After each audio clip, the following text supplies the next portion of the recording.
Hola pessoal, a continuação voy a presentar o seminário da disciplina Mecânica dos Solos Não Saturados do programa de pós-graduação em Geotecnia da Universidade de Brasil. O tema do seminário é Conceitos da Mecânica dos Solos Não Saturados e os Fundamentos do Escoamento Multifásico. Meu nome é Eleu e a disciplina foi administrada pelo professor Manuel Cordão Neto. O sumário. Depois da motivação, serão apresentados os conceitos fundamentais estudados na disciplina de Mecânica dos Solos Não Saturados, fazendo ênfase nos conceitos que têm relação com o fluxo. No segundo grupo, serão apresentados os conceitos fundamentais da teoria do fluxo de fluidos multifásicos, fazendo ênfase nos pontos em comum com a mecânica dos solos não saturados. Para fechar, os campos de interesses e as referências bibliográficas. Navegaremos, pois, nesta etapa, na engenharia do petróleo e engenharia de reservatórios, que é aquela aplicada a processos de exploração e produção de reservatórios de óleo e gás, visando maximizar a recuperação. Os objetivos da engenharia de reservatórios são conhecer o fluido contido no reservatório, conhecer as propriedades da rocha reservatório, desenvolver um modelo teórico do reservatório, estudar e conhecer os mecanismos de produção do reservatório, gerenciar o reservatório, estudar e propor métodos de recuperação secundária e ou avançada de petróleo, estudar o comportamento do fluido no interior da rocha reservatório. Mecânica de solos não saturados. A mecânica dos solos pode ser subdividida em dois grupos, saturados e não saturados. Tradicionalmente, o enfoque dos projetos geotécnicos tem priorizado a mecânica de solos saturados, que envolve duas fases. Se o solo é seco, as fases são sólido e água, e se o solo é saturado, as fases são sólido e água. Solos saturados envolvem mais de duas fases, ar, água, sólidos e membrana contráctil no contacto ar-água. Existen inúmeros problemas envolvendo solos não saturados.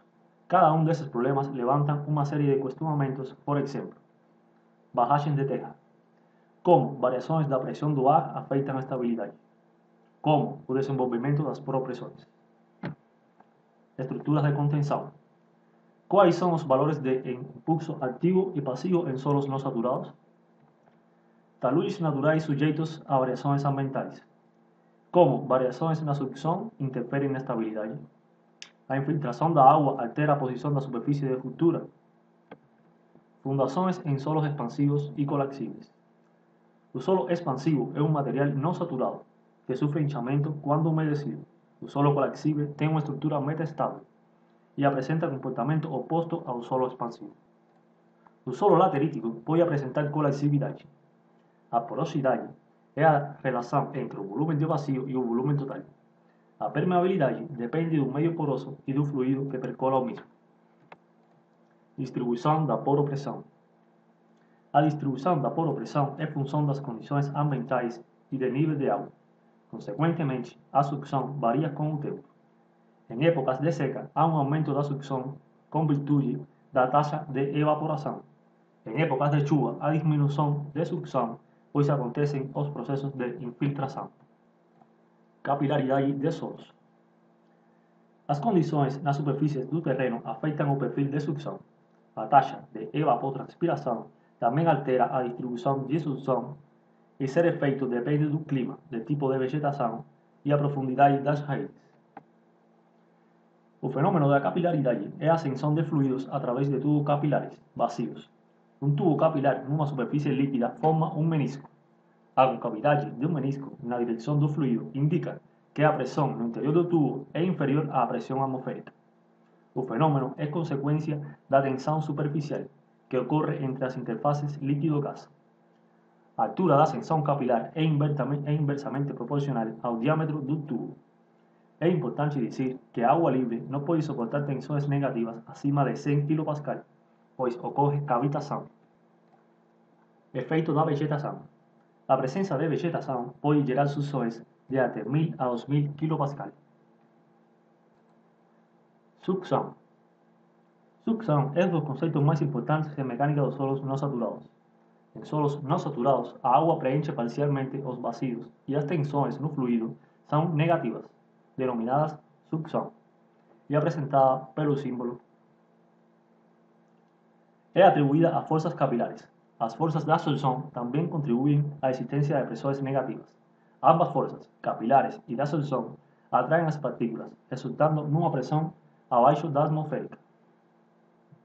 A pressão total, ou sucção total, é a suma das componentes matricial relacionada com o tipo de partícula ou arranjo estrutural do solo, e osmótica, devido à concentração química de água no solo. Sucção matricial é definida pela diferença entre pressões do ar e do água, contidas nos vazios do solo. Ela é a parcela mais importante para descrever o comportamento da grande maioria dos solos não saturados. Sucção osmótica tem influência em solos finos, dependendo do tipo de concentração dos solutos. Qualquer mudança na sucção altera o equilíbrio da massa do solo. Estas mudanças afetam a compressibilidade e também a resistência do solo. Segundo Frenlund-Chin, para altos valores de sucção acima de 1500 kPa, a sucção mátrica e a total podem ser consideradas equivalentes. Medidas de sucção. Existem diversas metodologias para a determinação da sucção em solos. Nem todas podem ser aplicadas para a determinação da sucção matricial, osmótica ou total. Porém, escolher uma técnica correta tem que ser estudada. O psicômetro. O psicômetro consiste em um termômetro com um bulbo úmido e um bulbo seco. A evaporação de água no bulbo úmido reduz sua temperatura para um valor abaixo da temperatura ambiente. Quando a evaporação cessa, a diferença de temperaturas entre os dois bulbos permite o cálculo da umidade relativa do ar. O papel filtro. O papel filtro baseia-se na hipótese que para uma dada sucção, a umidade do papel filtro estará em equilíbrio com o solo. Quando o papel filtro fica em contato com o solo, determina-se a sucção matricial. Quando não há contato, determina-se a sucção total. Curva característica. É a relação entre o volume de água presente no solo, água armazenada, e a sucção. Isso é um aspecto fundamental para a caracterização hidráulica de materiais porosos. Solos arenosos tendem a apresentar perda brusca de umidade quando a sucção ultrapassa um determinado valor. Solos argilosos tendem a apresentar curvas mais suaves. Uma característica influencia principalmente é a textura, estrutura, teor de umidade e histórico de tensões. O volume armazenado pode ser quantificado em termos de teor de umidade volumétrico, definido como a relação entre o volume de água e o volume total, e também quantificado como o teor de umidade gravimétrico, cuja magnitude é obtida em função da relação entre pesos de água e de sólido, ou também em termos de grau de saturação. O valor de entrada do ar determina a sucção matricial necessária para causar drenagem do maior poro do solo. Relações constitutivas. Os modelos matemáticos para ajuste dos dados experimentais foram concebidos com o objetivo de obter, por meio da curva de retenção, a função de permeabilidade, ou seja, a relação que existe entre a permeabilidade e a sucção. Os modelos mais conhecidos se apresentam. O modelo de Frenlund e Chin se apresenta. Fundamentos do escoamento multifásico. Em um reservatório de petróleo, o fluido que percola o meio permaporoso não é composto exclusivamente de óleo, mas geralmente é composto de fases de óleo, gás e água. Porém, em reservatórios de petróleo, dizemos do escoamento que é multifásico, tem várias fases.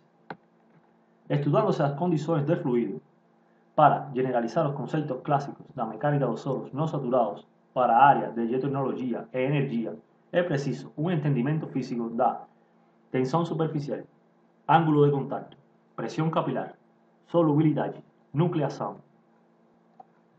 Fenômenos emergentes, percolação de fluidos, saturação residual, recuperação de eficiência, formulação de tubulações, migração de bolhas, fraturamento hidráulico.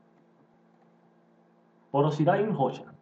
A porosidade de uma rocha ou camada sedimentar é uma consideração importante quando se trata de avaliar o volume potencial de água ou hidratocarbonetos que possa conter um reservatório. Pode se dividir em porosidade primária, função da distribuição granulométrica e decresce com a profundidade, ou porosidade secundária, função da dissolução e das fraturas.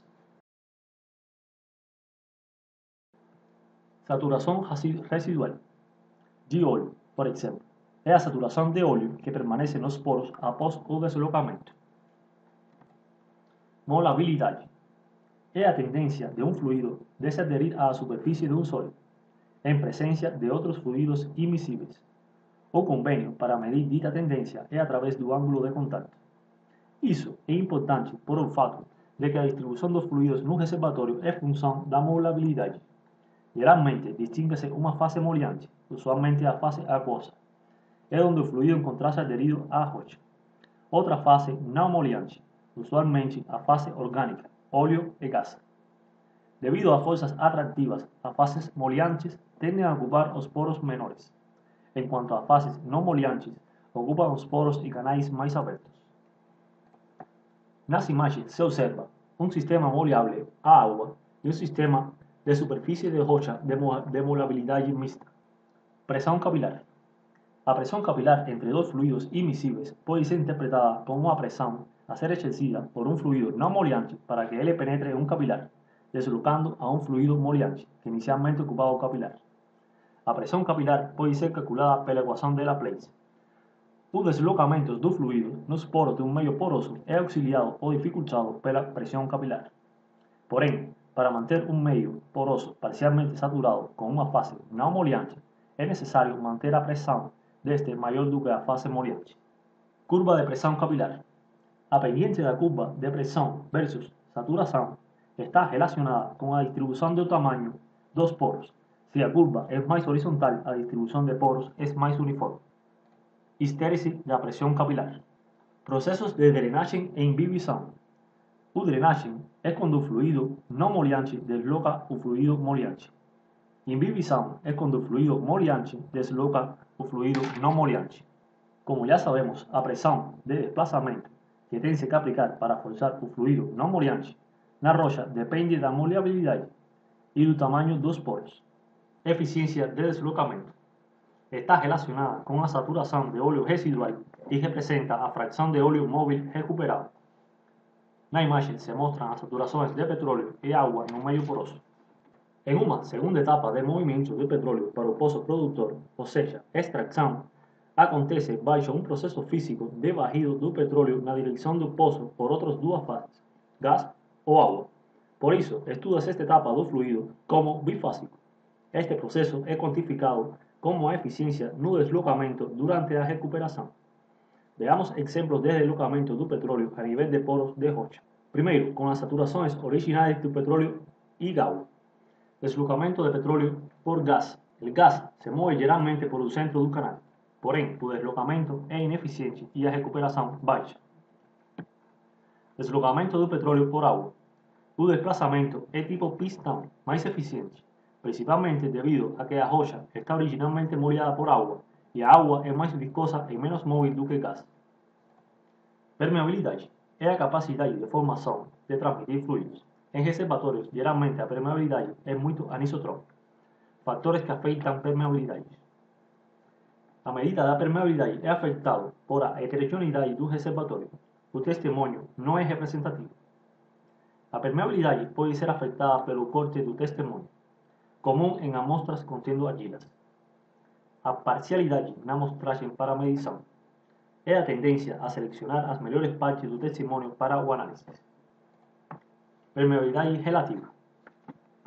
Primeiro, a permeabilidade efetiva é uma medida da transmissão do fluido quando uma ou duas mais fases estão presentes. Está associada a cada fluido. Permeabilidade efetiva de gás, de óleo, de água. Permeabilidades relativas. A razão entre a permeabilidade efetiva para cada fase a uma determinada saturação e a permeabilidade absoluta é denominada permeabilidade relativa. Curvas de permeabilidade relativa. O meio encontra-se inicialmente 100% saturado com água, fluido moliante, e que o experimento consiste em aumentar gradativamente a saturação de óleo, fluido que não molha. Então temos as seguintes situações de acordo com as saturações. Quando o óleo começa a fluir e sua saturação é chamada de saturação crítica. Quando a saturação de água diminui com o valor em que ela migra de fluir, sua saturação é chamada saturação irredutível de água e, consequentemente, suas permeabilidades efetivas e relativas são nulas. Também pode ser explicado como processo inverso. Inicialmente o meio está 100% saturado com óleo. quando então a permeabilidade relativa ao óleo é igual a 100% e a saturação de água é aumentada gradativamente. Quando a saturação de óleo vai decrescendo até atingir a chamada saturação de óleo residual, o óleo deixa de fluir. Permeabilidade relativa. Os simuladores que describen o escoamento de fluidos en medios porosos usan como ecuación básica a desenvolvida por Darcy. Úsanse, en caso de fluidos saturados en medios porosos, o conceito de permeabilidade efectiva e permeabilidade relativa. Esta última permite tomar adimensionalmente a escala de permeabilidade en un reservatório. Embora a ecuação de Darcy tenha embasamento teórico para o escoamento monofásico, a sua extensão para o escoamento multifásico é uma simple aproximação empírica. Lei de Darcy no escoamento multifásico. Considerando que as fases do fluido se movem paralelas uma respeito à outra, a lei de Darcy pode se aplicar para mais de duas fases. Segundo a equação, é importante notar que a suma das permeabilidades efetivas no meio poroso com o fluido multifásico não é equivalente à permeabilidade de um meio com um fluido homogêneo. Isso é devido à capilaridade. Curvas de permeabilidade relativa gás-líquido. Com a redução da tensão interfacial para valores próximos a zero, a saturação de óleo residual se aproxima a zero e as curvas de permeabilidade relativa se transformam em linhas retas, facilitando o deslocamento de óleo, segundo se observa nesta figura. No processo de recuperação avançada de petróleo, um dos solventes que apresenta melhor eficiência é o CO2. Mesmo, a injecção de gás apresenta algumas desvantagens que pode se encontrar na literatura. Medição das permeabilidades relativas no laboratório. Os métodos são divididos em dois grupos: métodos de estado estacionário e métodos de estado transiente. São executados sobre testemunhos de rocha. Os ensaios podem ser feitos em condições de pressão e de temperatura do reservatório, assim para os fluidos presentes. O método do estado estacionário consiste em fazer fluir de forma simultânea os dois fluidos a través de uma amostra de rocha, como se observa na figura. O ensaio é feito por etapas, cada uma delas com uma relação de saturação diferente, como se observa nas curvas de permeabilidade relativa. Em cada etapa é preciso alcançar o equilíbrio, saturações na entrada igual a saturações na saída, gradientes de pressão entre entrada e saída. É por isso que pode aplicar-se a lei de Darcy a cada fase por separado. Método de estado transiente. O método de estado transiente consiste em um deslocamento do fluido por outro, onde se mide a pressão na entrada, a pressão é variável, e na saída, que é geralmente atmosférica. Mide-se também os caudais de cada fase na saída. Se pode estimar os pontos extremos da curva de permeabilidade efetiva. O resto dos pontos são estimados indiretamente, aplicando a teoria do escoamento transitório dos dois fluidos em um meio poroso. Existem correlações estatísticas das permeabilidades relativas que se apresentam na seguinte tabla, Corey e Pearson. Mais correlações pode-se encontrar na literatura, Bittner, 2001. Modelos de escoamento multifásico. No estudo do escoamento multifásico é necessário modelar e predecir o comportamento dos fluidos, assim como os fenômenos que em ele se manifestam. Existem três vias onde são explorados os modelos: experimentais, a través de modelos no laboratório, equipados com adequada instrumentação; teóricos, usando equações matemáticas e modelos para o fluxo; numéricos, usando os computadores para enfrentar a complexidade do fluxo. Em princípio, as técnicas deverão se complementar no estudo, mas a compreensão física e a capacidade de prevenção depende, em grande medida, dos modelos teóricos e ou dos modelos numéricos. Embora simplificações são essenciais para conseguir os resultados, as principais premissas adotadas nessa modelagem são: o escoamento é unidimensional, bifásico entre gás e líquido, politrópico, a ausência de reações químicas e ou fenômenos de transferência de massa entre as fases. Os fluidos são compressíveis e newtonianos, transição instantânea entre padrões de escoamento, efeitos de tensões superficiais são despreciáveis. A continuação, um exercício para a determinação da permeabilidade no estado estacionário. Depois da perfuração do poço de petróleo, se extrai um testemunho de rocha, que tem as seguintes características: diâmetro da amostra, comprimento, viscosidade da água, viscosidade do petróleo, pressão na entrada e pressão na saída. Foram obtidos os dados experimentações do método estacionário. Determina-se a área de fluxo. Depois, a permeabilidade absoluta e, em uma tabela, as permeabilidades efetivas e relativas do petróleo e da água. Por último, pode-se graficar a permeabilidade relativa em função da saturação de água. Como se observa na figura, o cruzamento das curvas é aproximadamente de 67% e a permeabilidade relativa da água na saturação relativa do petróleo, saturação de 75%, é 0,15. Porém, pode-se classificar a rocha como hidrófila. Determinação da permeabilidade em estado estacionário. Também existe um aplicativo chamado ImagoRay, que permite obter estimações de curva de permeabilidade relativa para a rocha e os fluidos considerados, aplicando diversos algoritmos numéricos. As curvas de permeabilidade relativa são dados fundamentais para a simulação de processos de recuperação de óleo em reservatórios e para outros cálculos importantes na engenharia dos reservatórios. Campos de interesse: geologia do petróleo, engenharia de poços, fluxo multifásico em tubos, engenharia de produção. A continuação, referência bibliográfica. Muito obrigado.